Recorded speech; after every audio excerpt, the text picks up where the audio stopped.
I've done better than that.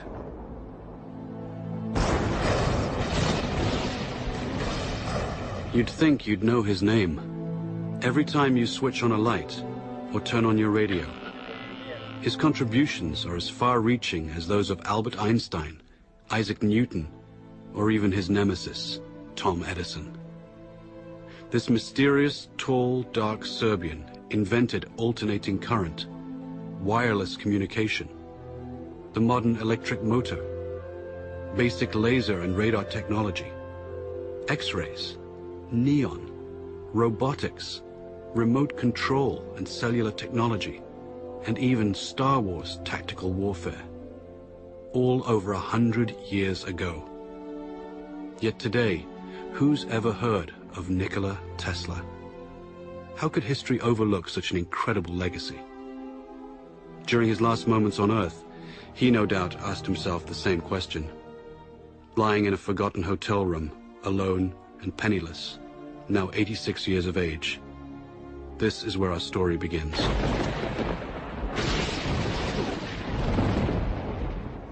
On that final night in January 1943, Nikola reflected on his life in near delirium. The flashes of light. I never had control over the flashes. They are so tormenting. Unstoppable images would flood his mind, accompanied by powerful flashes, like countless times before, due to a strange lifelong condition of his. When the word was spoken to me, the image of the object would appear vividly. And sometimes I was unable to distinguish whether what I saw was tangible or not. This caused me great discomfort and anxiety. In the murky light of the hotel room, he'd speak with ghosts from his past. Phantoms waiting for him to succumb.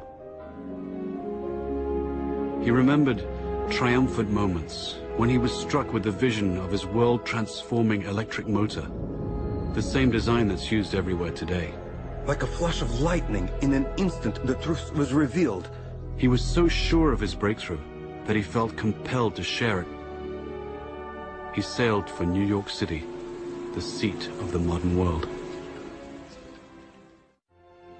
Soon he'd become the quintessential American success story, transforming himself from a penniless immigrant into a legend of his time.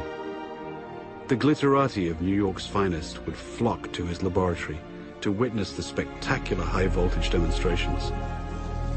Notables such as Mark Twain, John Muir, Sarah Bernhardt, Stanford White, and Teddy Roosevelt, and many others attended. But one person not present was his ruthless competitor, Thomas Edison. Nikola would recall the war of the currents, AC versus DC power. At the time, the electrification of the world was at stake. Alternating current's too damn dangerous. He's using tens of thousands of volts. DC only uses hundreds. Sure, you can see the danger. Nikola Tesla. A man who could never take a joke. There was only one kind of power system that could feed cities all over the country that would allow Edison's incandescent bulbs to burn brightly, and Nikola had it. Tom Edison fought against it, tooth and nail. Hell, there are no rules here. We're trying to accomplish something. The bitter Edison would even resort to electrocuting stray animals, including a rogue elephant, to incite public fear of Tesla's AC system. But Tesla would ultimately triumph over Edison by electrifying the Chicago World's Fair in 1893. It was a smashing success. Then, he and partner George Westinghouse created the world's first hydroelectric system at Niagara Falls. It was an incredible gamble at the time, and no one was sure it would work, except Tesla, the man of the hour. Nikola was now at the peak of his glory. He took to wearing formal clothes and wearing white gloves when starting experiments. He was a mystic who wrote and recited poetry and could speak 6 languages, yet he couldn't help his idiosyncrasies. People had no idea that he battled hallucinogenic episodes daily. I have seen all the air around me filled with tongues of living flame. their intensity, instead of diminishing, increased with time. He was also described as a maniac for cleanliness and would avoid handshakes, and fought an array of deep-seated phobias and compulsions. All repeated acts or operations I performed had to be divisible by 3, and if I missed, I felt impelled to do it all over again, even if it took hours. He learned to control his runaway mind with supreme discipline. Tesla's unquenchable fire drove him onward. Nikola would soon engage the biggest fish in the pond while undertaking his greatest venture, Wardenclyffe.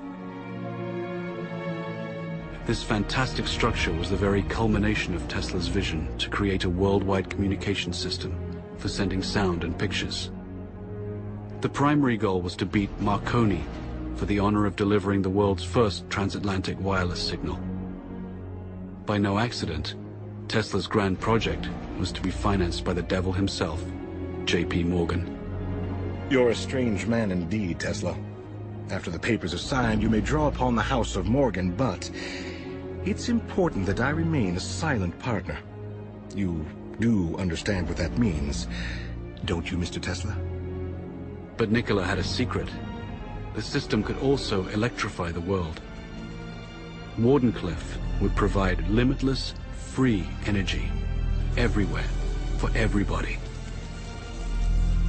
When J.P. Morgan found out about this leap of technology, he wouldn't tolerate it. He knew Tesla could deliver, and the banker overlord couldn't put a meter on it. A man always has 2 reasons for doing anything. A good reason, and the real reason. Mid-construction, Morgan would cancel the contract and blackball Tesla, thus excluding him from any other investor. Mr. Morgan, are you going to leave me in a hole? I've made 1,000 powerful enemies on your account. In 100 years from now, this country would give me much for the first honor of transmitting power without wires. Wardenclyffe faltered, and Marconi sent his transatlantic signal. Tesla would suffer his second nervous breakdown, and never again would he regain his momentum as before. But despite his cruel fate, Nikola stayed the course. Decade after decade would pass, and he would bring forth new fantastic inventions in transportation, air flight, and even warfare. His death beam, as he intended, would bring an end to all warfare. An inventor to the end, all he ever wanted was to uplift the condition of humanity. But now in his hotel room, time was drawing short. He'd finger newspaper clippings and recall some of the smaller moments of his life. His table for one, walking the streets of New York, haunting Grand Central Station, or feeding his many pigeons. No one could begin to imagine what great secrets this mad scientist kept locked inside his head. No one, except J. Edgar Hoover and his G-men. They waited patiently for the great man to pass, and were ready to take everything that Nikola left behind. This story is about a man whose powerful ideas live on, as much of his work is still classified and used in the most esoteric projects imaginable today. Nikola Tesla single-handedly changed the world for the benefit of mankind, yet has been rewarded with obscurity. It's time to bring his story out of the shadows and into the light. With his last breath, Nikola gently smiled. Let the future tell the truth, and evaluate each one according to his work and accomplishments. The present is theirs. The future, for which I have really worked, is mine. Would they only have listened?